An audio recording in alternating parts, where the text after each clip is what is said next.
WWE. Can you please get some courage? WWE reveals new matches for the greatest Royal Rumble, but no women's wrestling allowed.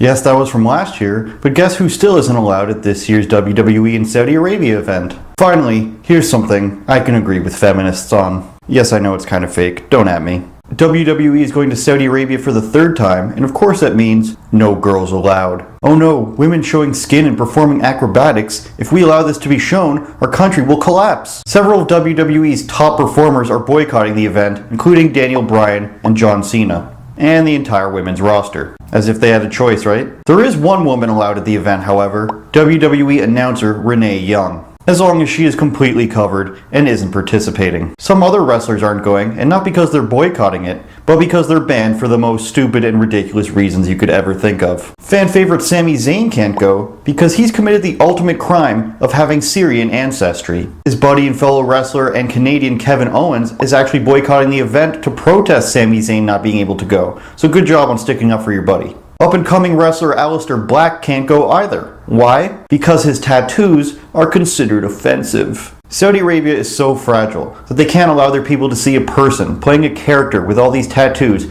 who purposely is dark and mysterious because it might offend some of them. We can't have our people seeing this because then they might discover that different ideas exist. No women at the show means a big F you to big stars like Charlotte Flair, daughter of Ric Flair, and of course, Ronda Rousey. Natalya Neidhart has openly stated that she would love to wrestle in Saudi Arabia, but of course, WWE has said in the past, that's too bad. Executive VP Paul Triple H Levesque says, I understand that people are questioning it, but you have to understand that every culture is different, and just because you don't agree with a certain aspect of it, it doesn't mean it's not a relevant culture.